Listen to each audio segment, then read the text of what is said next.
Hey everybody, hope you're all doing well. Today I'm painting Hig, whatever you want to call him, from Zombicide Green Horde.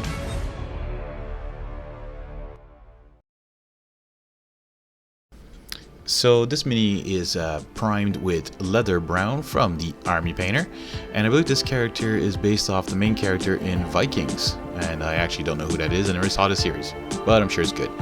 So we're going to start off with some Castle Gray, and this is going to cover some of the chainmail armor and some of the leather as well that he's wearing, because I didn't want to go necessarily with just metal colors on him.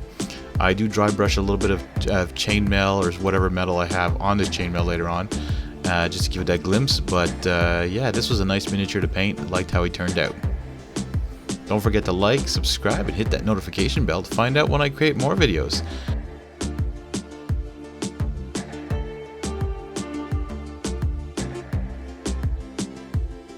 Alright, so now we're going to use a game ink from Vallejo Paints. This is Sepia, so it's like a brownish color, but a little bit lighter. And this is going to go on his shield, just so that it gets into the recesses. You might have seen I've done this on a previous mini as well, and I like how it comes out on wood colors. I also going to use another game ink color called Brown. This is also from Vallejo, and this is going to be for his boots and his bracers on his arms. So these paints kind of work like a contrast color, sort of keeping like the base color underneath coming out as a highlight, and then just giving you the recesses that get a little bit more filled in, so it kind of looks a little bit more natural.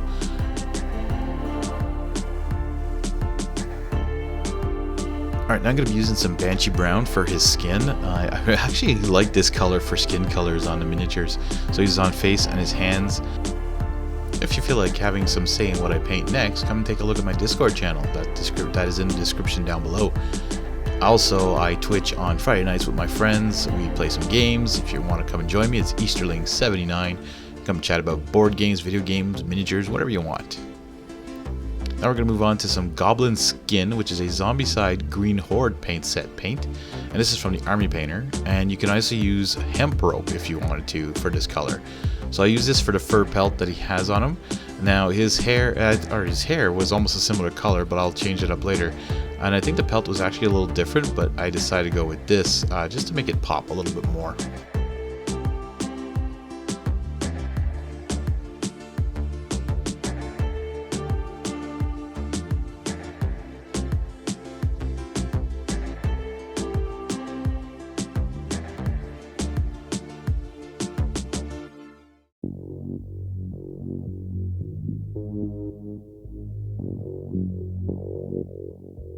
Alright, now we're going to use some Desert Yellow from the Army Painter, and this is for his hair and for his beard.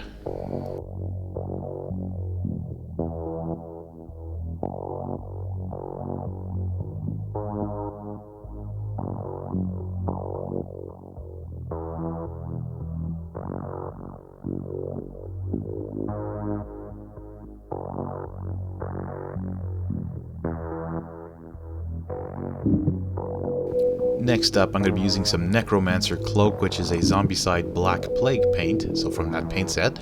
And you can use also just Necromancer Cloak from the regular war paints. This was just in the paint set that I bought, so I didn't have to buy the regular war paints. And this is going to be used on his cape. And as you can see, it's a very nice dark gray. Love this Necromancer Cloak. It's really nice, very useful.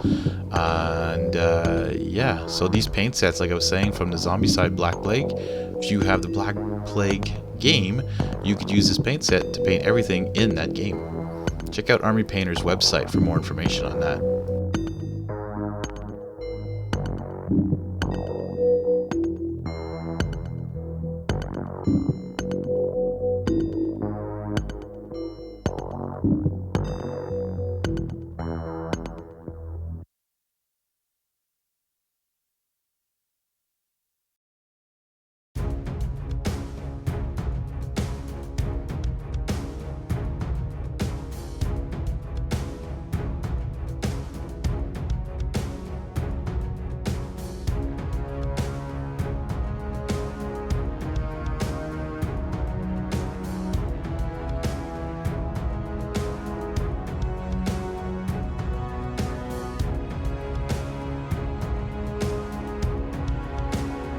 I used to use this Necromancer Cloak on some of his belts also that he had, and his straps, just to put a difference between the colors of the gray and the darker gray on his person.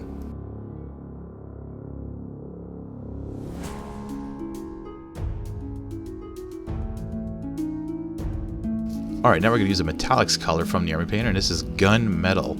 This is going to be for the little parts on the shield, around the shield as well, and his wonderful looking axe.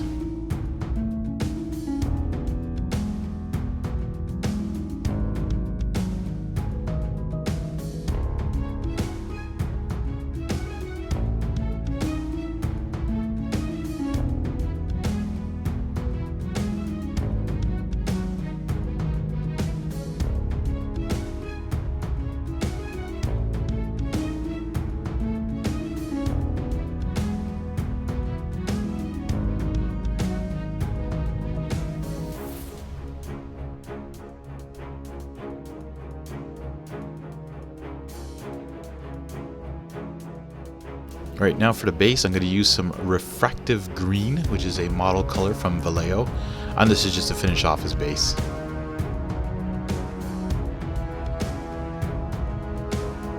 I'm going to be using one of Army Painter's Quickshade washes, which is a dark tone.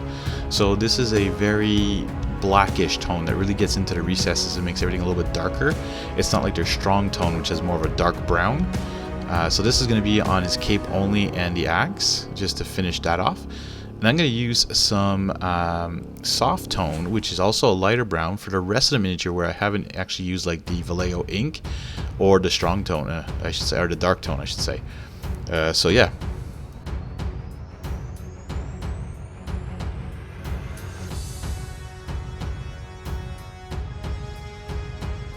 Alright, so Hig is all painted and ready for the table. Now I do add some blood effects to him after. I forgot to do that beforehand, so I'll put that on his shield. And as well as I do a little touch of dry brushing on the fur cloak just to bring out the highlights on it. Anyways, thank you guys for watching again. Don't forget to hit that like and subscribe button. And I'll see you all next time. And don't forget to get your miniatures to the table.